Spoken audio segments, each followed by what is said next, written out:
GM. GM. What's up? What's up? I'm Casey, one of your co-hosts today on the GM show.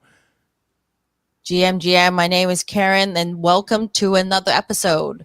Amazing. We're back together again. I'm very excited about another amazing episode. We got a great guest today. But first of all, some people might be new. So what is the GM show all about if they haven't been listening for the last 23 episodes? Yeah, if you're new to the show, you must have to know the ABC of the GM show. The ABC is Asia focused, builder friendly, and cool vibes only. So that's the ABC, and that's the gist of this show. That's amazing. But before we begin, as usual, let's hear a quick word from our chairman. What is discussed on the GM show is not investment advice. We may or may not have ownership interests in the projects we are talking about, but this is not investment advice in any way, shape or form. And this is not Sir David Attenborough. Thank you, Chairman. All right. Cool. All right. Today, we have two special guests to talk about stuff happening in Web3, specifically in Asia. And we're excited to have Vera the Ape from ApeCoin and Adrian Lai from Newman Group, a Web3 investment company based in Hong Kong. So, yeah. And then Ray will join us later. Probably he will be in the background. I was talking to Ray. He went to bed very late last night, so I'm sure he's just getting his coffee and getting together. Yeah. But yeah, let's just get right into it because it's such a power-packed episode this week. Our first guest on the episode is Vera the Ape. She sits on the special council of ApeCoin. ApeCoin, if you don't know, is a product of ApeCoin DAO, whose purpose is to administer DAO proposals and serve the vision of the Bored Ape Yacht Club community.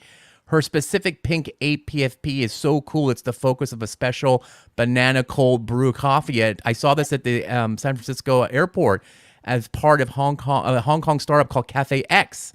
So please welcome to the stage Vera the Ape.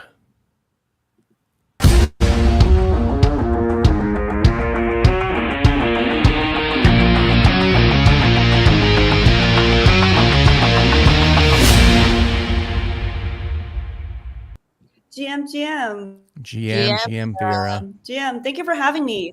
Amazing vibes here. We saw you last in Singapore and we loved you, so we thought we'd bring you back on the show and talk to you some more. Yeah. Thank you for having me.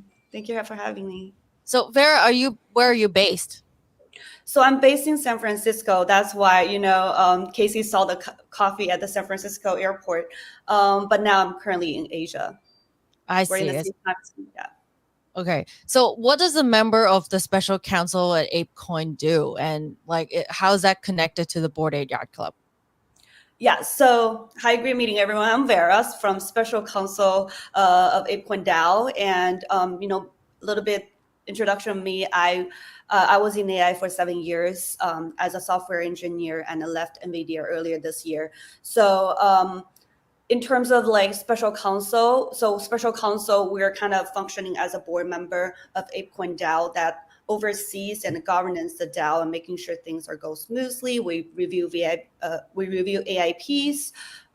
We assist the community with AIPs, and in general governance the DAO, and oversees everything of the DAO, including treasury, financial related, operation, and legal as well. So this is a very broad role that includes a lot of responsibilities.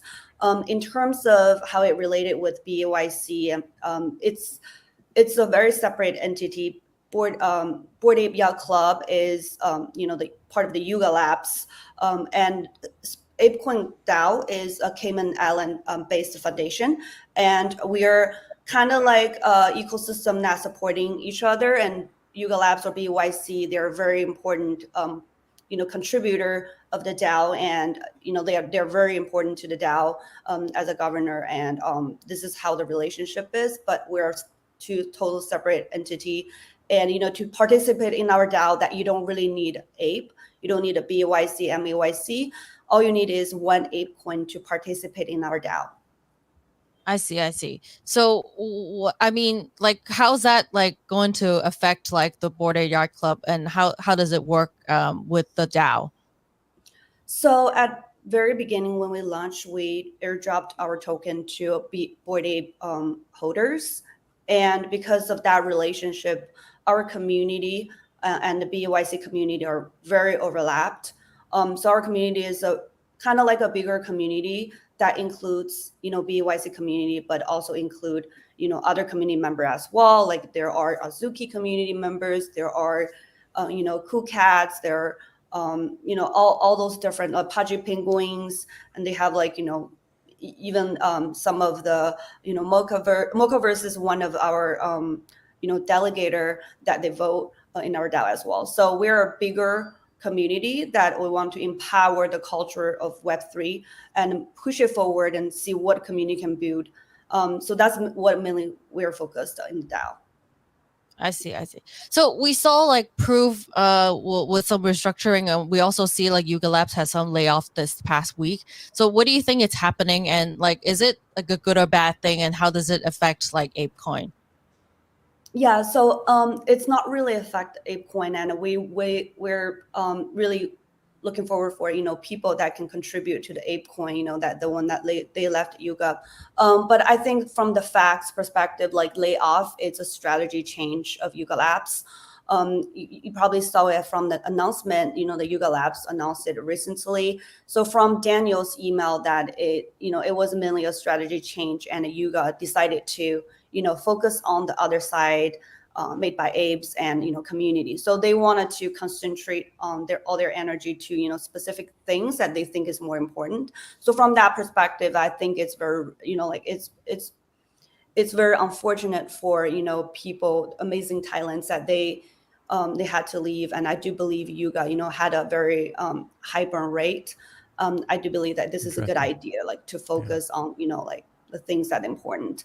Also, like from the community perspective, and it is really tough to see the contributors go, and they're very important for the ecosystem. So I'm helping with my network with connecting some projects that they're looking for people, or funds that they're looking for. If you guys know any amazing funds and amazing projects that we're definitely, as a community perspective, we're helping each other. I think just in general, community are not like on the negative perspective of it. Community is showing a lot of understand and willing to help. So we're strong together. Yeah. Yeah, it's good. Yeah. So you're coming to Hong Kong for Ape Fest in November, and what are you most excited about? Like, is it the Ape Fest its own? Like, tell us more about like what's going on in Ape Fest. Okay, so Ape Fest, if people don't know about Ape Fest happens every year in the past 2 years, and wait, this is the third year. I got confused. And we had it for 2 years in New York, and this is the first time we're coming to Asia in Hong Kong, and it's gonna be a little bit different than previous event. This is gonna be a 3-day events, and the first day of Ape Fest is which is 11/3. And we'll be having like community happy hours. So we'll be 6 locations in Hong Kong, spread out different locations, and community so sub-community or like smaller communities that they will host event. And Board Chile, my community, is one of the hosts of happy hour. Also, like the second day is the Ape Fest main event, and that will be like a community celebration, and there's a lot of stuff going on the second day. And on the 5th is actually very interesting too, because this is the first time that Yuga Labs is opening the, like Ape Fest to public. And people, whoever are listening to the show that want to come, and you can purchase the tickets online, and I think it's apefest.com. And you'll be able to experience that, like this whole ecosystem and community on the 5th, and it's widely open to everyone. And I believe there are going to be, like made by apes. So which is community built product. You'll meet community members there. You will really get to know who we are. And we'll probably have like some showcase of, like the ape owned products. So you'll probably see some of my products there too. Yeah, that's pretty much it. And I'm really looking forward to see people, like from GM shows and from, other communities as well in Hong Kong. Why did you guys choose Hong Kong? If you did it 2 years in New York, why didn't you go to Singapore or Tokyo or somewhere else? I think in general, like, we, Yuga Lab or BYC is a very diverse community, and we always give like, a lot of love to North American holders, and we have a really large amount holder in Asia. And I think, from, I don't know the details, but like Hong Kong is a great location for connecting, a lot of Asia communities as well. We had Yeah. a community had a smaller event in Singapore that we were on a yacht, and I think that was like 200 people not too long ago. Yeah. So as we have a larger community in Asia, I think one of the Asia-based Ape Fest is very very well needed. But I think like we're probably not gonna have a different location next year. Maybe not in NYC, but let's say if we have it in Europe or something. So that would be really Nice. fun. Oh, so like a world tour.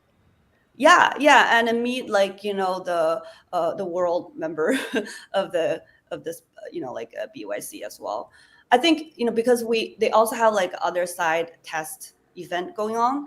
So the test event happened in LA one time, and now I think they recently had one in Berlin, and they're gonna have another one in Hong Kong. So like kind of touring around for the community to connect, and Yeah. meanwhile like to see what they're building.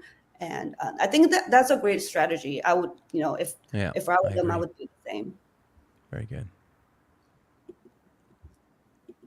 Cool. So, yeah, I mean, like, are you excited to come to Hong Kong? Like, what are your relationship with Hong Kong? Have you been here before? Like, what are you most excited about Hong Kong itself? So I was born in mainland China. And of course, I've been to Hong Kong. I've been to Hong Kong a few times. I was in Hong Kong not too long ago for the Web3 conference earlier this year. Yeah. So I absolutely love Hong Kong, and I have a lot of friends there. And now I have more friends here from Hong Kong, Casey, and you Okay, yeah. guys. Yeah. Awesome. We can't wait to see you in real life Yeah. again. Looking forward to see you. Great. So thank you, Vera. We'll move on to it's great to hear from you, and we'll see you in person very soon. Thank So you. who's our next guest, Casey? Okay. See you, Vera. Let's bring up Ray. I see he was here, but yeah, bring him up when he's ready. Yeah, let's just jump. That was very interesting. I'm very excited for Ape Fest coming to Hong Kong. I was blown away when I saw that tweet that morning that they decided to bring it to Hong Kong of all the locations in the world. We're going to get, I think, a few more community members coming by the show over the next couple of weeks as we lead up to it to shed more light on some of the activities that are happening. But definitely, I think a lot of the ape holders already booked tickets that are coming into Hong Kong. And I think that there'll be many more, and there's tons of side events going on, which we'll talk a little bit about at the end of the show. But first, let's go on to our next interview. I'm very excited to bring on Adrian Lai. He is the founder of Newman Capital, an investment firm focused on private equity and venture capital investment with a significant presence in Web3. Newman has been an investor in other Web2 companies like Reddit, Epic Games, SpaceX, Dapper Labs, Kraken. He also invested in Web3 funds such as Bitcraft, Shima Capital, Republic, and MetaWeb. Newman is also actively investing in early stage Web3 startups. And that is what we want to grill him on today. What's the market like? What's he investing in? This is a show for builders looking for money. Let's see what Adrian has to say. Welcome, Adrian Lai.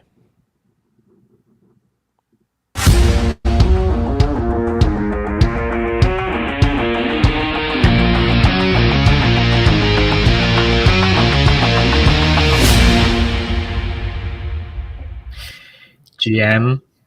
GM. Thanks for having me. Let's bring up Ray too. He's Hey, ready.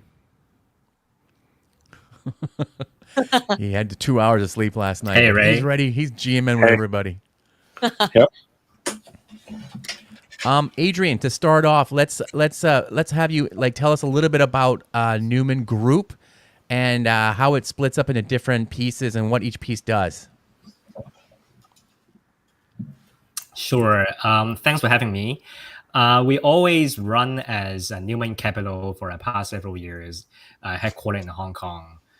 Honestly, we didn't do much before Hong Kong opened up the Web3 scene since last year. But since last year, we found there quite a lot of opportunities, not just in Hong Kong, but overall, obviously, in the Web3 space.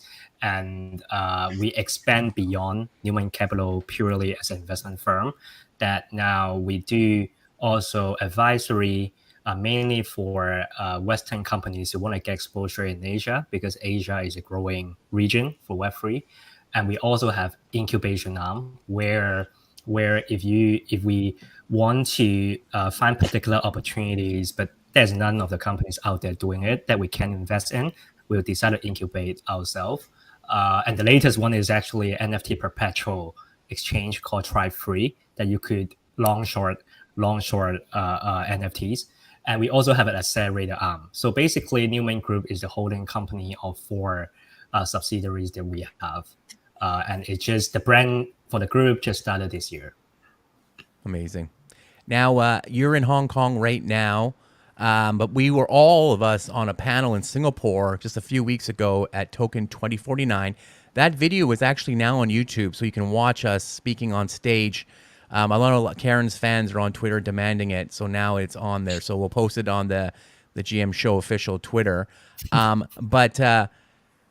was doing a talk about Hong Kong as a great destination hub for Web3.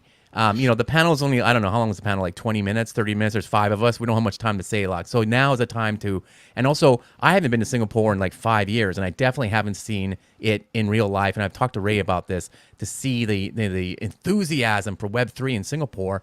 We all live in Hong Kong. We're all very bullish on Web3. But what did you see? I want to hear your personal thoughts of spending the week there. You hosted a bunch of events. You went to a bunch of events. And now you come back to Hong Kong.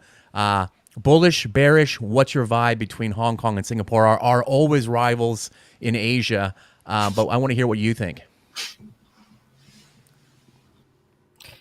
Well, Singapore is always great. Singapore has one of the best vibe in terms of communities in Asia, actually. So I wouldn't necessarily say we are rivals, because Singapore and Hong Kong kind of serve a different purpose in Web3 from an investor point of view, and also from an incubator point of view. But having said that, because traditionally we are competing in the financial market, but factually, Hong Kong is 10 times bigger than Singapore as a financial market in the stock market. So, but however, I think Singapore, they do lead the Southeast Asian market, even though that most of the market like Thailand, Indonesia, they want to be a leader in Southeast Asia. Singapore is still the leader. So basically the community in Southeast Asia is where Singapore is kind of building towards to, building the huge communities and Web3 users around the region. But Hong Kong is just unique. And as we knew from traditionally, not just as an IFC, but also as a entreport to connect one market with another, whether it's the Western market with the Eastern market, and also backing by mainland China. So I think Hong Kong, if I have to describe it, Hong Kong is naturally a baby with much more support from the parents versus Singapore. And Singapore is kind of imagine that you have several siblings and you have to compete with your several siblings, and your younger brothers are getting much better and better than you gradually. I think Singapore is being chased after by all of the market in Southeast Asia to be the leader, while Hong Kong still have the unique standpoint in Web3 and whatnot. So that's kind of, but I'm still bullish for overall Asia. I'm still bullish on Singapore and Hong Kong as individual market, even though Singapore has setback after FTX. Actually, I think Temasek and MAS and the government is still indoor talking a lot of positive stuff about Web3, but not just publicly. Versus Hong Kong is kind of the government is really proactive in speaking around Web3. So we'll see how it goes. What do you think about that, Ray? I was joking with my friends that Hong Kong is like a rich kid, right? Has a super rich like parent, right? But Singapore is more like a self-made kid. Right? I think when I say that, That's a good right, one. I think my friend was a Singaporean, right? So Yeah. so somehow he kind of like it, right? Yeah. But when I also say something similar, right, to a Hong Kong friend, he also likes it, right? Because Yeah. at the end of the day, a self-made kid and a second reach generation, I think they Yeah. can both make it, right? Because at Yeah. the end of the day, it's not. It doesn't mean that okay, when we win, you have to lose, right? I feel Yeah. like Hong Kong and Singapore, on one hand, they have a certain kind of competition, right? But on the other hand, I think Web3 as an industry is still very new, right? Blockchain as a tech is only like 10 years old, right? So I feel like there are a lot of things that we can both learn from each other. I was sitting on a board of Hong Kong Genome Institute, right? Basically, I think the easiest way to get the Hong Kong government to do something is actually to tell them, hey, Singapore has been doing that for years, right? Then they are willing to listen and they are willing to do it, right? So somehow I feel like this creates a good way for us to learn from each other, right? Because Yeah. at the end of the day, right? I think as Adrian mentioned, the market that we are serving is a little bit different, although we are both based in Asia, right? So for me, as a founder, right? I love to talk to friends and entrepreneurs and investors, right, in Singapore, right, because they can help us reach the Southeast Asia market much better. Right? Meanwhile, in Hong Kong, right, I think we have a better international scope, right, and also the connection with China. So we have different strength in different areas. Yep. Yeah, very good, very good. Adrian, you heard a little bit of, I'm sure you heard a little bit of what Vera said about Yuga Labs. You guys invested in Yuga Labs as well. The market's been tough this year so far.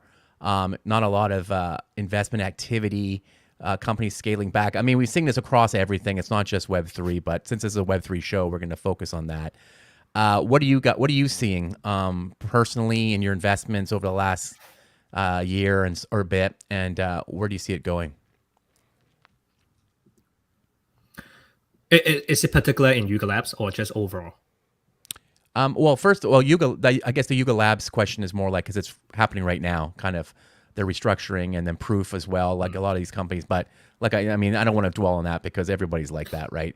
But how do you see it? Like, what's happening right now in your mind? Is it people? Because she just said that they have a high burn rate as well, right? So, what are you seeing in that capacity? Will we see more of this happening in the next few months before the end of the year, or do you think the turbulence is kind of over and people are just like restabilizing what they're doing for 2024? Well, first of all, I think everyone underestimated the impact of bear market, and I was riding the bull bear market wave since 17 through several cycles. So bear market, until this point, I think the main question is it over or when is it over? To determine whether a company should cut resources from a headcount perspective. So whoever, even including Yuga Labs, they probably have underestimated, even including Epic Games, they underestimate the bear market and they have to fire off a lot of people building the metaverse. So I feel like we are approaching the end of corporate restructuring, not necessarily towards the end of bear market, because there's always a lag time or a gap between laying off people and the end of the bear market. But if I were a founder at this point, I either running completely out of cash or I should have finished my corporate restructuring, because it's the time, kind of 70% of the bear market, 30% left, towards you should plan for a bull market. Now, if you have your corporate restructuring completed, or you already completely run out of cash, which is already not part of the story, then you should spend a time in terms of hiring for next year. Actually, continuously to fire people is fine, but that means you have a fundamental issue with your strategies in running the company. You can't just lower the headcount from 20 to 10 to 5 to 2. So even including my company, actually during this time in bear market, we're expanding faster than before, spending more resources and started to hire more people, because we look through the cycle before, it's kind of like close to the end of bear market. And I think that will reflect into founders' mentality as well in terms of Web3. It's funny, somebody just posted a comment. You've been riding the bull since 2017. Do you look very young to be riding 2017? I thought that was funny. I'm 30-ish. I look young. Let's talk a little bit about. I want to talk about startups that you invest in, because I think that's one thing we actually haven't covered that much on the show. We talked to a lot of the builder side, but we actually haven't talked to a lot of VCs, which I think is interesting that we're going to do it on this show. You introduced me to one of your portfolio companies, Only One, which I loved. I love meeting them. They're building an OnlyFans on the blockchain, which is great. I think you invested them. Was it this year or last year? Maybe talk to us about the process of, from the first meeting with the founders. What are you looking at in terms of their growth? What are you looking at in terms of like, how do you get from the first meeting, sitting down and writing a check for them? Well, I invested in Only One, I think 2.5 years ago. Actually, Okay. Wow. Okay. The seed round was along Alameda at that time, and basically, I was not a user. I was not a user of OnlyFans, for disclosure. But I mean, I don't. Whatever you say. I was even recently, and recently we invested in another AI GC platform, which is generating animations that you could talk to, you could speak to, and obviously mostly not 18 plus kind of animations, but still, I think it is a new market that I hadn't used a product before, but we still invested. So that reflects on the main factor when it comes to investment, such as Only One. It is the founder himself a frequent user of the market he's trying to disrupt, right? Okay. So when I just first met with the founder Leon from Only One, he can tell me inside out of how OnlyFans work. He was telling me this funny story. So he was saying that I was talking to a girl and I DM that girl for trying to get whatever extra top up photos that you could pay in DM, right? And right away, I talked to that girl for 1 minute. I know it's her agent. It's definitely a guy. It's not the girl. So something that you, as a user, to know inside out of from a user perspective how the business model works is different from an investor, different from a competitor, and that's how I value so much on the founders, because he has a passion, and if you yourself can be a user of a platform that you're building, it just doesn't make sense. Yeah. That's it though. I mean, what about their tech talent? What about the team itself? What makes a good team to you to like say, oh, this is something I want to invest in? Well, I think that the tech team was too good. I gave the comment all the time that I think the tech team is too good for a consumer application. But I mean, it's never going to be an issue if you have a too good tech team. And the understanding of the platform as a user also reflect in UI UX, because a lot of times consumer applications in Web3, they ignore the usability. They just throw in all the kind of integration with other Web3 protocols but sacrificing the UI UX and the user journey for a user. So I think if you go on Only One's platform now and try it out, it's pretty similar to OnlyFans user journey, except that you pay less as a user. You pay less as a user, you enjoy more seamlessly. You can use crypto, but at the same time, they could integrate with fiat, sometimes working with partners like MoonPay. So I feel like the market is huge. The team itself, except the founder, obviously the founder is a frequent user with product experience. I think the team also pretty excited about the product or the kind of roadmap when we talked. So it didn't really take me much time to invest in Only One. Actually, I think it was an hour that I decided to sit them. Wow, amazing. I think Adrian is pretty fast on writing checks. Yeah, I mean, Newman. Right? It's not sure it's a good or bad thing. I think this is actually good. I think we've talked to quite a lot of investors in Web2, Web3, right? So I think writing check the speed of writing check is always a good thing, right? To the founding team, right? To the team, right? And I think I don't know whether I mentioned this before, right? Newman is actually the first check that we got from for meme coin, right? So I'm very grateful for that, right? But at the same time, I think as a founder, right, we always know that the first check is always the hardest to get, right? Because most of the investors, they don't want to become the first, right? Although they say that they want, but actually they don't, right? So having a check on hand, and then you can tell others that, oh, that firm has invested, actually helps a lot on the fundraising process, right? So I think for that part, I think it's really, really helpful, right? Especially when a fund is like a seed investors. I think that helps a lot of things to boost things up. At the end of the day, I think most of the time, the product is pre-launch, right? So it's more about the team, it's more about the vision, right? I think somehow as a product builder himself, like Adrian, right? I think he can kind of understand better than most of the investors that don't have the operating experience, right? So I think maybe that helps as well. But I want to touch on a little bit about the layoff and stuff like that, right? I think it's everyone wants to get laid, right, but not get laid off, right? So somehow that part is always sad, right? I have some friends working at Yuga, working at Like Proof, right? So they told me that, okay, definitely it affects the morale, right? So, but as a founder myself, I also understand that layoff is probably the last resort, right? Because we understand how much it hurts the morale, right? But at the same time, as a founder, you need to make decision that is important, but that may not be well liked, right? I think that part is also very, very, very key.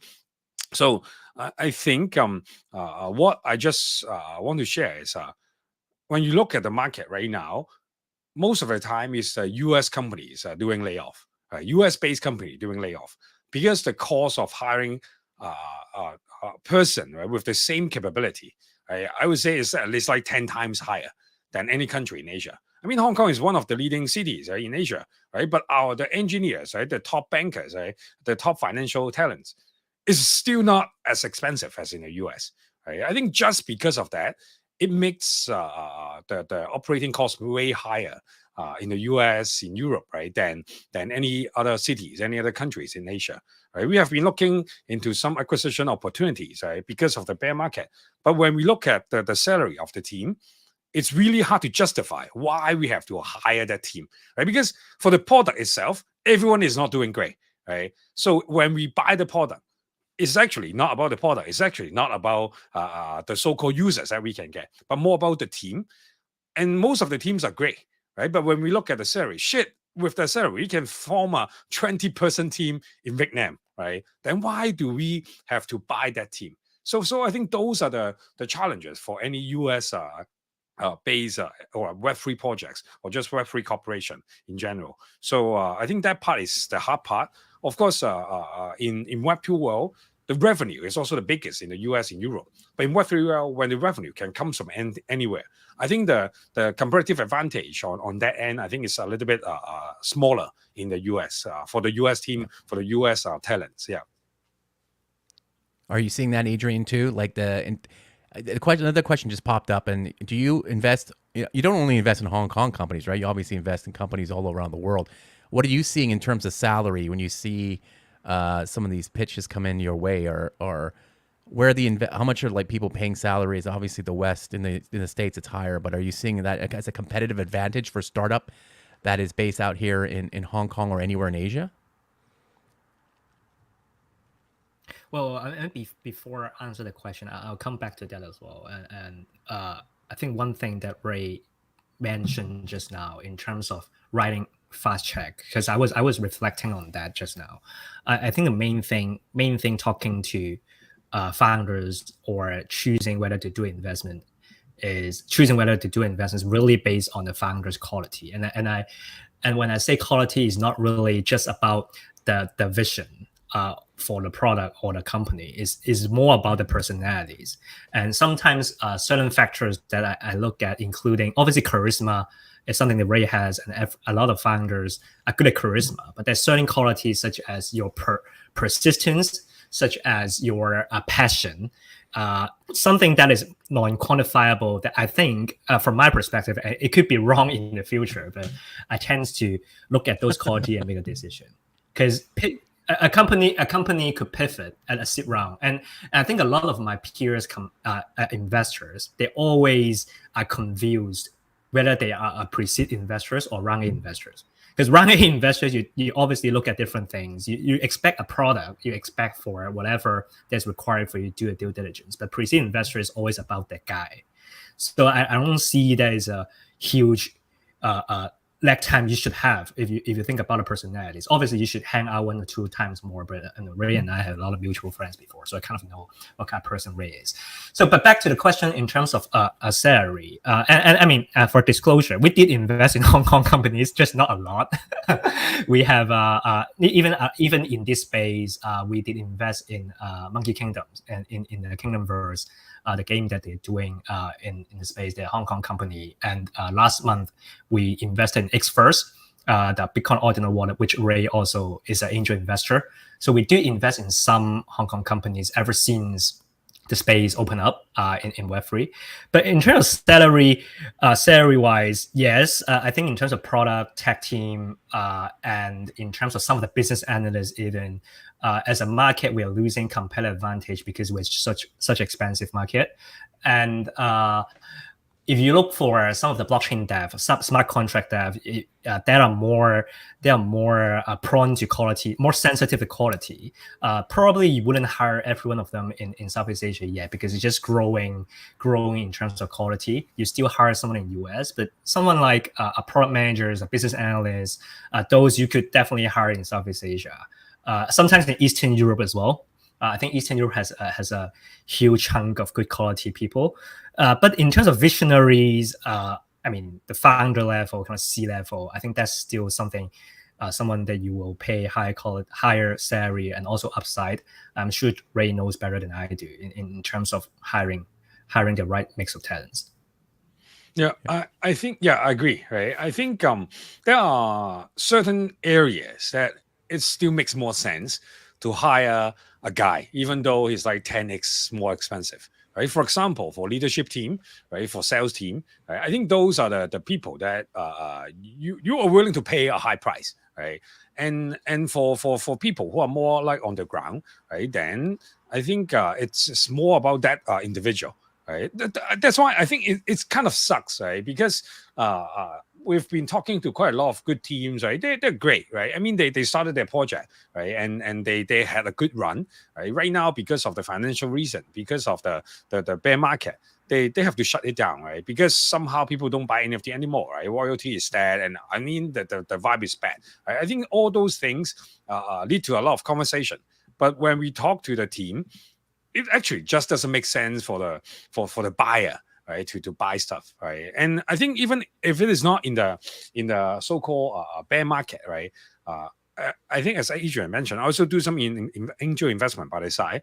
There are only two T's that I look at, right? Number one is traction, right? I mean, if you have working product, right, traction speaks louder than works, right? Because if you have like a lot of users, right, then I just buy, right? Because I assume that if you can get a lot of users, somehow you figure out something already, right? The second T is basically team, right? Because if you don't have traction, then I look at the team, right? The best case is you have both, right? So somehow I think that's the reason why sometimes when I talk to the teams, I actually haven't really used their product, right? But they provide the stacks, and then I just check out their Twitter, right? And then to look at how their product works, then we just buy a small check, right? My check size is way smaller than Adrian's, right? But that's why I can even be faster, right? It sounds very sexual, right? When we talk about big and small, fast and slow, but somehow I think that's what it is, right, in the space right now. I think Web3 moves very fast, right? So somehow we have to move faster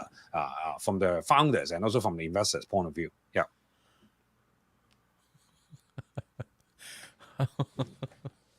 You know, you're always dropping those bombs there, Ray. It's hard to recover after that. Okay, so Adrian, what are you looking at right now in the next 6 to 12 months in terms of investment? Are people still sending you, cold calling you, looking for investor cash, or Are you guys like looking at the market slowly? Like, is it time to put, like you said, you're looking at people that are hiring in for 2024. Are you guys looking at where the market's going to be in 2024 already? And then what do you see if you're looking that far ahead in terms of what's investable from Newman's perspective? So first of all, I think every cycles have its own symbolic meaning or growth indicator. And as coming from TradFi, I'm still very much obsessed with the concept of multiple. It's just a different kind of multiple in Web3. So for example, in 17, 18, you have ICO in terms of how much you can raise as an indicator for multiple. In DeFi, there's TVL. In gaming, there's no multiple. It's about imaginations. NFT, you could have royalties, floor price, and all that. And I think in the next bull market, my feeling is we're kind of similar to the 2012 Facebook time, meaning that the growth in users is a multiple. And when I say users, it's not necessarily like you have a lot of addresses that is holding a tokens or NFT per se, but more engagement or activities, interactions with the protocol platform. So in this next bull market, my feeling is users growth is the multiple, and approaching the end of the next bull market might be talking about revenues. I don't know, might be the market cycle after the next bull market. But if we approaching user growth like 2012 in Facebook, then the next thing is revenue and then profit, meaning the multiple is just getting smaller and smaller. The arbitrage opportunities as an investor is getting smaller and smaller, and more mature type of investment as well. And that will reflect in our investment thesis, which is purely going to be about consumers. Whoever that is going to bring, and do I think TVL and DeFi is going to be a thing in next bull market? I think it is, but it's not going to be a major thing because every cycle is going to look at different indicator. So if you have a platform, for example, that have 1 million users interacting with, do I care about revenue for a next market? I probably don't, because Ray also mentioned that you have users, you could figure out something. And I don't think the next market is ready for us to explore revenue. And as a founder, during this cycle, we invest in those founders, obviously not just good at building products, but understanding about where the market is going to and which kind of phase we are in terms of Web3 cycle, if you look broader as a 10-year horizon. So recently, just last 2 days, we invested in a company called Loyally. They are a rewarding platform in US that you could have referral marketing, you could have a bank-linked account that you can earn Bitcoin. You can earn Bitcoin spending just online e-commerce. They've been in the market. We could invest on MrBiz and several bigger players, including 776. So I think one indicator that I'm looking at is how many users you can get in the next 6 to 12 months.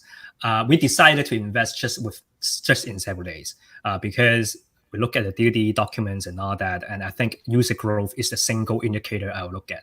Did we stop deploying over the past 6 to 12 months? We didn't. I think we actually invested more and more now, looking at valuations coming down. For next year, my focus is purely about what kind of consumer applications are out there that can bring in users. We invest in Layer 1, 2, and we are hosting Ethereum Hong Kong this month. But Layer 1, 2 is the fundamental on building up the tech stack. But next year, probably less investments in infra, more investment in applications. And middleware is something that we have been constantly looking at, such as Lens and all this. But the major thing is what kind of applications is going to bring explosion in users and the funding. Amazing. That's good to know. That's very, very positive thinking. I want to shift the talk. Ray, do you have anything else you want to add in there? I'm going to shift it a bit. Lolly, I think I met the founder in Crypto Dick Butts. I think Alex, right? If I understand, if I remember correctly. I mean, this is an interesting thing about Web3, right? So basically, you're buying a dick butt and then you met other founders, right? I think for people who never bought NFT, they don't understand how amazing it is, right? For example, if you get captains, right? If you get the potatoes, if you get other NFTs that I have, I actually spend time, right, in those communities, right? Maybe that's the reason why I didn't get a lot of things done in the past year, right? But somehow that's still a good thing where you feel like, okay, all these like passionate people, right? They understand the tech because they were in the tech, right? They were in the community. So I think that part is very, very interesting.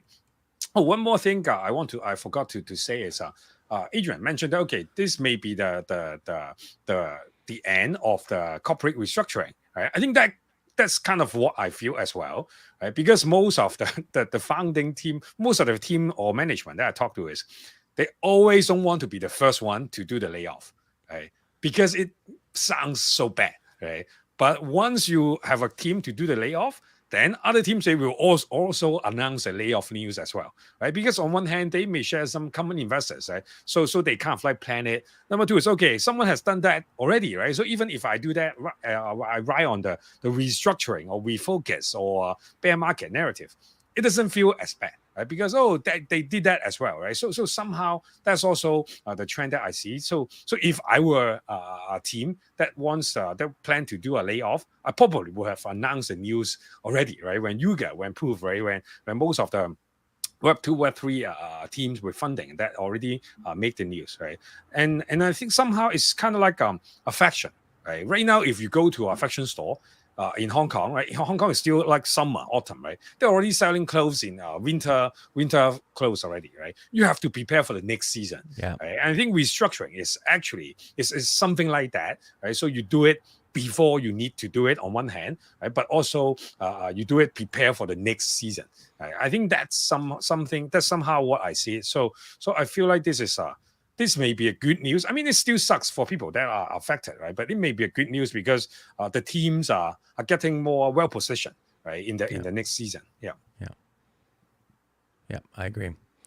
I just want to talk a little bit about, because I've wanted to talk about this for the last few weeks since it happened, but I don't think we have a guest that we can actually discuss it with as well as Adrian, because we were all in Singapore and we saw this booth for JPEGs on the show floor, and one day it was there.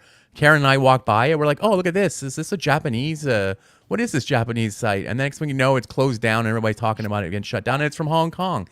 So I think it's good conversation just to have around this. You know, Hong Kong government's been pushing Web3, like you said, Adrian, earlier. We I think they're in a good position of placing it, and then shit like this happens.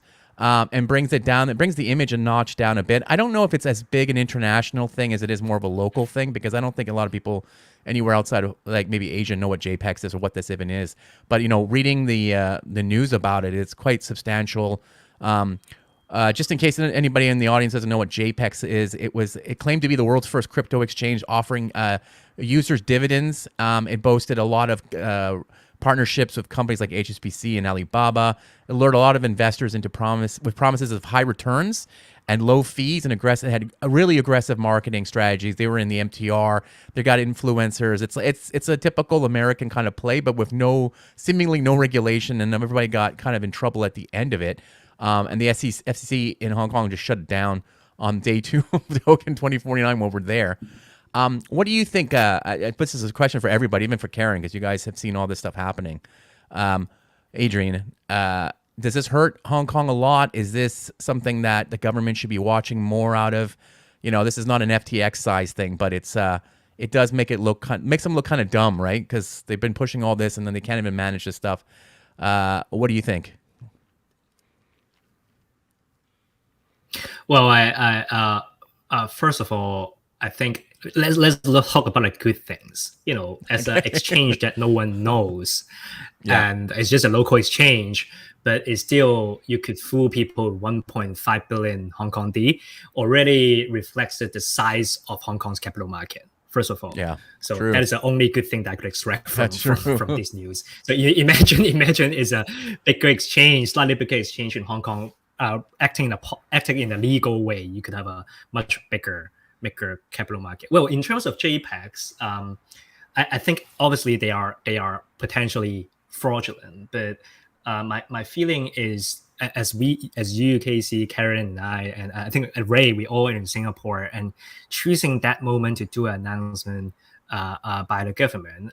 First of all, I think it is kind of uncoordinated from a government perspective. There's always, in terms of pushing Web3 out there by the government, obviously it's very positive, but I think they would just have to speed up on coordinating among bureaus and even independent bodies like the regulator to kind of have a cohesive and consolidated views out there when pushing Web3.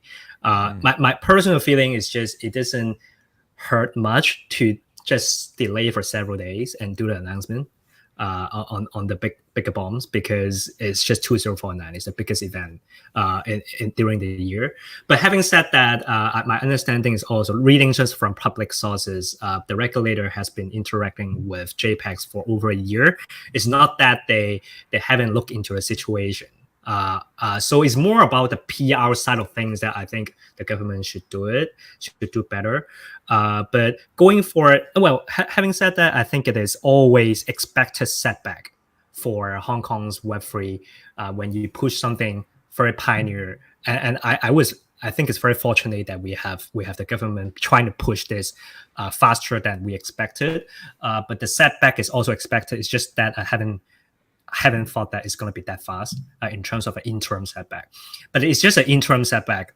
As you mentioned, the size of JPEGs, even though it's over 1 billion Hong Kong, in terms of the capital market in Hong Kong, it's not that much.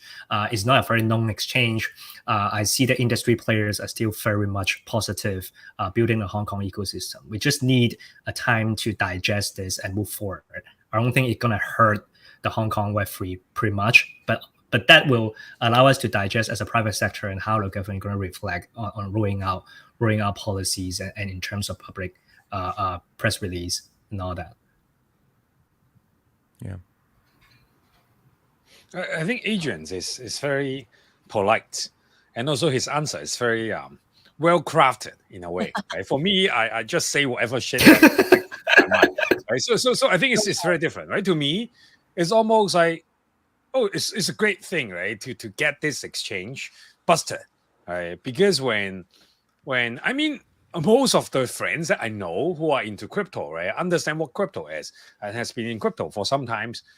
They never use JPEGs, right? Yeah, because there are a lot of better choices out there, right? So I think on that end, it's almost like of course, this is like they're still in the legal procedure, right? But I think for people who know, right, they always don't see JPEGs as one of the best exchange, right, in the market, right? I think that's one thing. Number two is I have a kind of like a different view from Adrian. Is I mean, maybe I overestimate the government by saying this, right? But somehow I just feel like they do the arrest and the announcement, right, during token 2049. It's actually trying to make an example, right, to say that, okay, I want to make this legit, right? That's why if you do something wrong, right, I want to kind of like kill the chicken, right, to scare the monkey. It is kind of like that, right? Because Hong Kong is trying to pushing Web3 really, really hard. And I think one of the bad images of Web3 is, there are a lot of like scammers, there are a lot of rug pulls, right? So they want to do it in a more legit way, right? So they try to do it to make a high profile arrest, right? But I somehow the other side of me also feel like, okay, maybe I overestimate how effective the different bureaus in the government is, right? But I just feel like this is short term is painful, right? Because the mainstream media, right, they always group everything together, right? If some bad companies get arrested, right, they almost like say that the whole Web3 industry sucks, right? It's always kind of like that, right? That's why I feel like short term there will be a lot of drawbacks, right? Backlash, right? About the Web3 market in Hong Kong in general, right? But I think in the long run this is good. Right, because removing a bad apple, right, is always a good thing. Right? Assuming that JPEG is a bad apple, right, from the public information that I also get, right. So I think that part is something that is a good thing to set things straight, right, before you put things even further. It's kind of like what we're mentioning, right? It's almost like a restructuring in a way to prepare for the next season, right? Because if the Hong Kong government continues to push Web3, and then there are some bad players, right, already kind of big, right? Because I think in this market, bad players always know how to do marketing, right? One thing that scammers can do is actually to convince people, right? If you suck at convince people, you are not a good scammer. Right, I'm not saying that JPEG is right, but in general, how scamming works, right? So I think having something like that to clean, have a clean slate, and then to start off is good thing to me. Yeah, I think a short term pain, but long term, I think is bullish. Yeah. Yep. I think I also agree. I think they did it on purpose. They could have timed. You think they could have timed it better, but I definitely think it was definitely a bust to show to token like that. I'm going to use that. This killing a chicken to scare the monkeys. I love that. Okay, and my final question before Ray or Karen, you guys want to jump in. Newman Capital is now getting involved in events, so it's great to see you guys getting more involved in producing events. Besides, your investments, your advisory, your incubator, you guys are putting on ETH Hong Kong this month. Can you talk a little bit about what the dates are, what's happening at it? Is Vitalik coming to Hong Kong? What's happening at ETH this I think this is the first time we're having one in Hong Kong. I'm not sure, but I think it is. Well, before ETH Hong Kong, obviously Ray, Karen, Memeland, and us are doing Ahoy 2nd and 3rd November. definitely gonna be very exciting. I think that there'll be tons of announcement made about the event soon. Regarding ETH Hong Kong, the reason that we doing that with Scroll is because we didn't really have a developer focused event in Hong Kong, pretty much.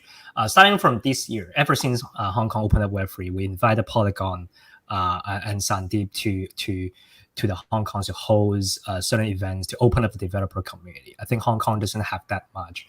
And Ethereum Hong Kong is obviously another milestone. Vitalik is speaking on his view on Web3 and overall Ethereum. And obviously, he has a strong view on the Hong Kong as well. We'll see how it goes. We're always trying to be persuasive with Vitalik and how Hong Kong is a good market as well. But overall, Ethereum Hong Kong, I think is a good thing for a market. We are also inviting a lot of infrastructure players to the market. So we never just being considered as purely a capital market, because Web3 is always about three things. It's really about the talents, which include developers a lot, users, and the communities. And I think Hong Kong, if we want to grow towards a crypto hub, is gonna be including developers as well. And then, as you mentioned about events, sometimes I tell my team as well, I don't see ourselves as an event organizer. Even including Ahoy, I don't think Ray would see it as an event.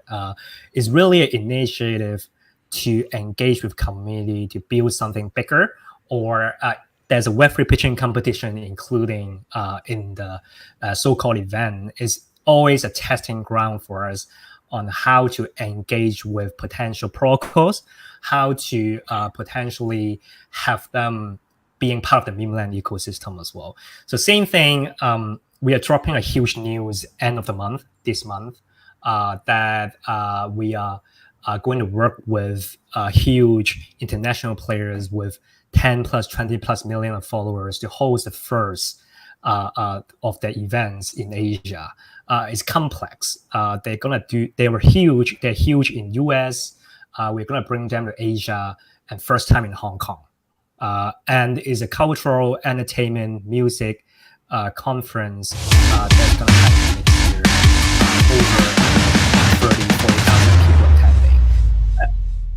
attending. And the reason that we are interested in this is because as we spoke about consumer thesis, and next year I think is really about not just bringing brands and teaching them about Web3 strategies and embedding Web3 strategies with the brands, but also for Web3 companies, all the NFT companies and all Web3 companies, how we can be more engaging with the rest of the ecosystem. I think that's sort of why I wouldn't describe it as an event. The overall agenda is how we can link both sides of the world together meaningfully with a strategic mentality behind the initiative. So that's something Ray and I actually talk a lot about. With the first meeting that I had with Ray, not just about investment. I think just 2 minutes of the meetings is about investment. The rest of the 1.5 hours is really about what we should do next year, and not just for Memeland and for Newman, but broader community. I think we have the responsibility to push it with the strategies that set in tone. And it's always come from the founders, like Ray himself, and the views that I'm learning about as well. Yeah, I think it's very true, right? I think Web3 is still just Web3, but not replacing the web, right? It's because it's only 3, right? It's only 3 years old, right? In a way that, okay, we feel so good about the stuff that we have done, and then we make so much money, we make you so much money, right? There are offers and stuff like that, right? It feels very like kiddish, right? In a childish in a way that we only see how great we are. Right? I mean, the key for mass adoption, right, is always about how we can explain how cool we are, right, to the general public, right? So that it's not just about, it's always not about mass adoption, right? It's always about the mass opportunity when we can bring this tech to the other industry, right, to the general public. Right? I think the best way is not to have another Ponzi scheme, right, to tell you how you can pump and dump a token. Right? I mean, that makes money, right, for the people who know how to do it, right? But that doesn't really create value for the general public, right? So I feel like the best Trojan horse is actually to have events, right, so that you can give a stage, right, to the builders to talk about what they are building.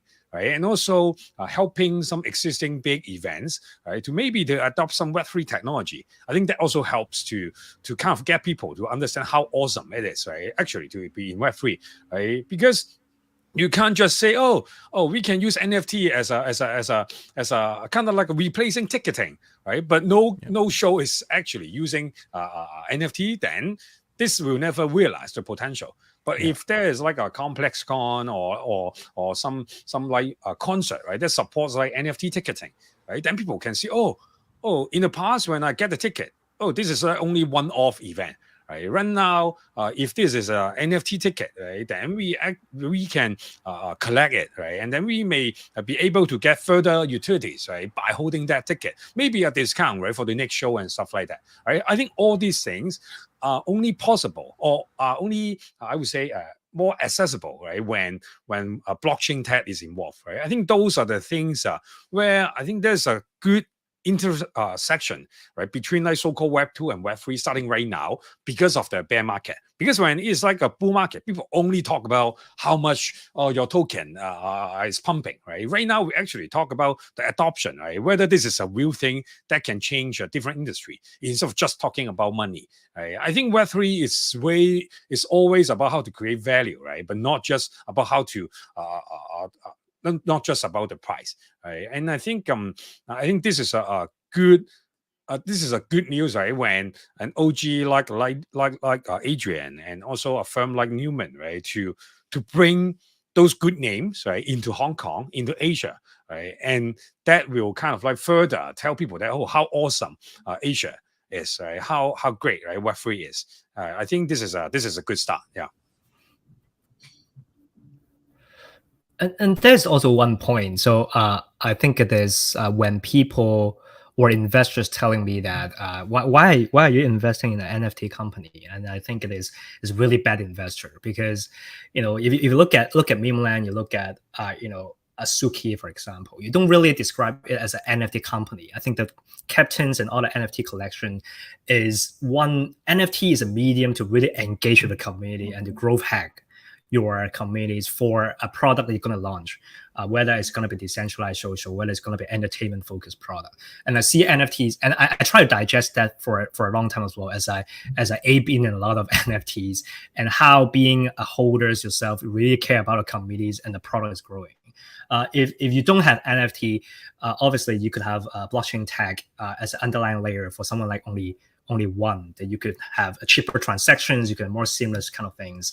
But NFT is really, kickstarting your community unlike anything else before. And I think Ray definitely had experience operating 9gag and have that in mind. But also in terms of NFT ticketing, we are going to announce something soon as well with a Hong Kong based NFT ticketing platform, Wingate. We've been talking long time already. They'll be helping out ETH Hong Kong NFT ticketing. But next year, we are working together with most of the Web2 events on how to embed NFT ticketing in as well. From my perspective, it's something really interesting, because now we always have to think from an organizer's perspective. So if you're a concert production company, now they don't really care about what NFT is, but what is the output. Like if the audience have a ticket in the form of NFT, they could be engaged continuously as a assured demand for a second concert. Or the organizer cares is, can I have a guarantee demand? Whether it's a medium is NFT or NFT or NLT, whatever name we call it. But if you can have 2,000 NFTs, which the holder can engage with a group of communities, and the next time when the organizer hosts a concert, they are pretty sure about it, 2,000 people will come in again. Is something that NFT ticketing can bridge. Not to mention about a community building and all sort of loyalty point program you could build around NFT ticketing system. So I see it's going to be huge stuff happening. And that's sort of why when we say we want to draw in Web2 events in Hong Kong, there's a broader agenda behind to propel the Web3 industry here. Yeah, I think it may not make sense, right, for every industry, right, to have their own crypto, own token, right? But I think for NFT as a tag, I think it can. I would say that I think most of the industry can leverage NFT to do something, right? To improve the workflow, to improve the I would say the tech, right, the infrastructure, right? So I think I'm very bullish in NFT, right? Because I think it's just like a layer of tech, right, that can infiltrate every area. Right. Meanwhile, when we talk about Web3, when we talk about tokens only, right, then it just doesn't make sense, right, for concert, right, for concert to launch their own token, right, because when they can only use it to buy concert ticket, right, that sounds very stupid by just saying it, right? So I think this kind of stuff is almost always like, okay, we mentioned how great the blockchain tech is, right, and then we get a bull market, right, and then the price pumps so much. And then the bear market somehow is almost okay. We cool down, and then we try to look at what are actually the promises that we can fulfill, right? We can keep. And then this is a good time to integrate with a lot of these existing events, right? And I think just like an entrepreneur or just like an investor, when people are talking about how sad it is, how bad it is, right? That's the time that you have to invest more. That's the time you have to launch your project. It's easier said than done, right? But I think that contrarian mindset, and also that being a contrarian, and you are right about it, right? I think that's where you make the biggest money, right? To create the biggest value, right? And I think Newman is doing that. Memeland is doing that, right? I mean, I didn't plan to do that. It's just that we are kind of like suck, right, at picking a time to launch, right? But somehow I believe that when you have enough experience, so that you can so-called survive the winter, right? That's where the spring is. That's where the summer is, right? There's no DeFi summer, right, before the winter, right? And I feel like in the next wave, most of the crypto and blockchain tech, right, is more usable, right? And I think that's the time that we can finally get to more users. Yeah. Yeah, great. Adrian, that's coming to the end of our interview. Is there anything you want to say finally before we leave? You've covered a lot of ground for us today, but maybe if you don't have anything else to say, maybe what's the best way for some startups to reach out to you? Do you think it's best to come to your Twitter, to your website, your LinkedIn, or where is the best way to connect with you? Everywhere. I look at WhatsApp, Telegram, LinkedIn, Twitter, everywhere. And I personally think it is well, honestly speaking, it's the most exciting time now I ever seen in crypto.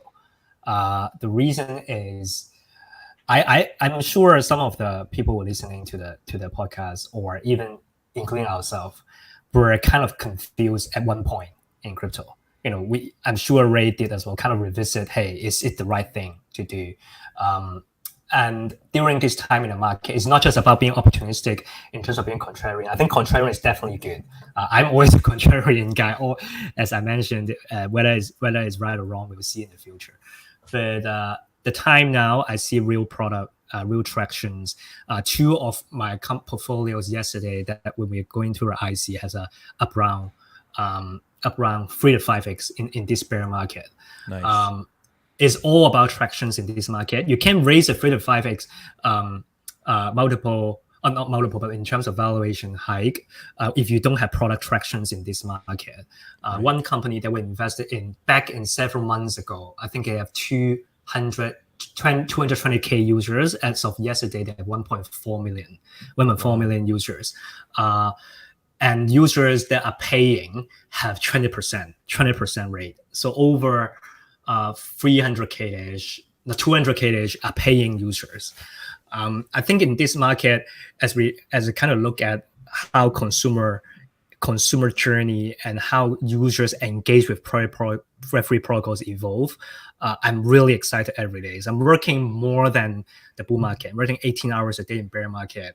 I'm investing more in this market and spending more resources in this market. I'm talking to Ray every day about how we should grow together as companies in Hong Kong. There's not many companies in Hong Kong that have that passion. I feel like the capital market have killed us too much, eaten us too much in terms of our day-to-day. But I think Hong Kong is changing, and I'm really excited. Just don't know how to express my excitement. But yeah, super excited for the current time being.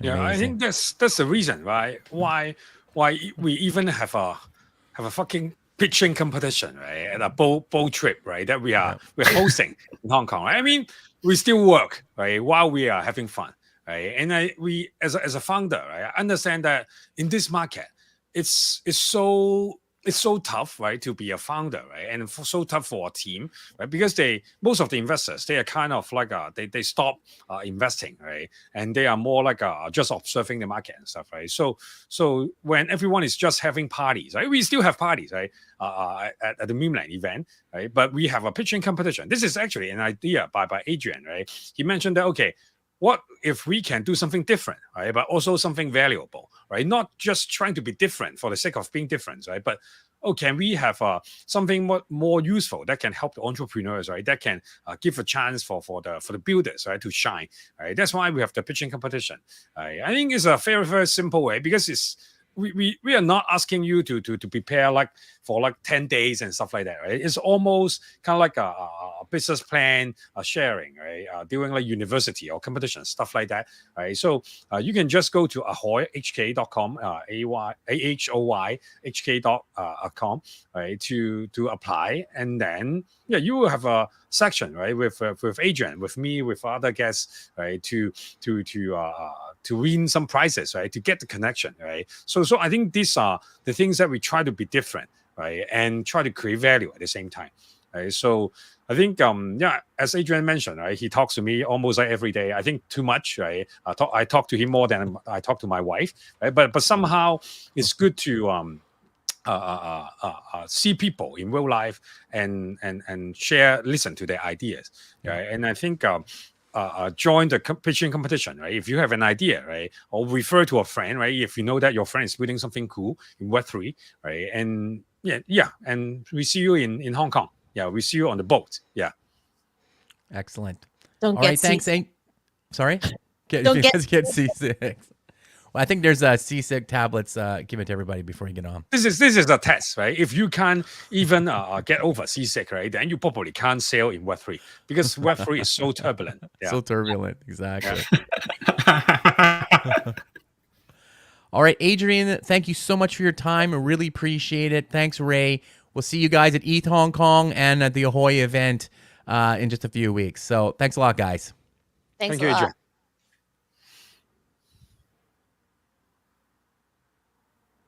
Okay. Okay. Great.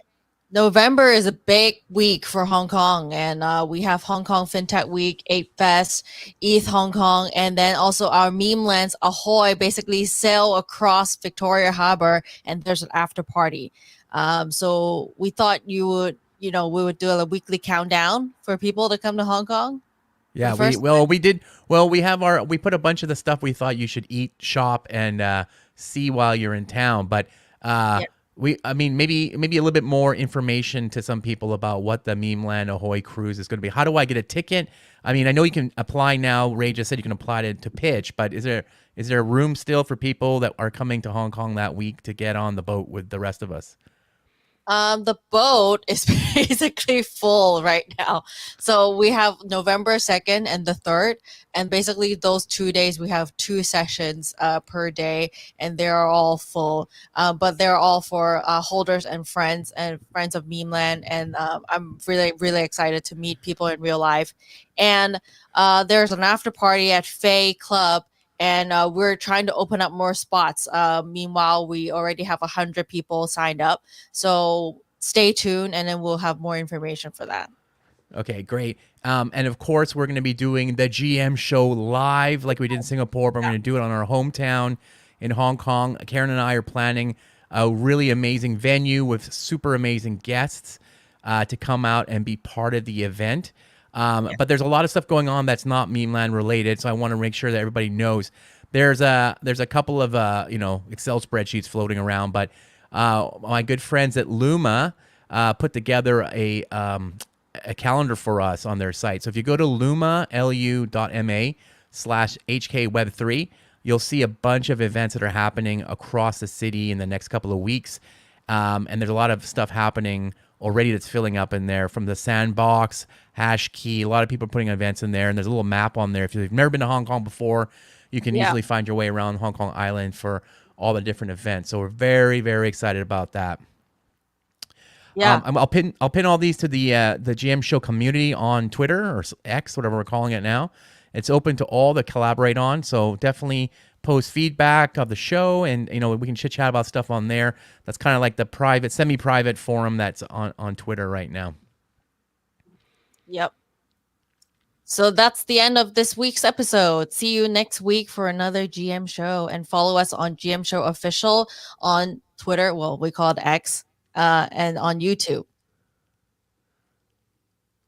All right. See you next week, Karen.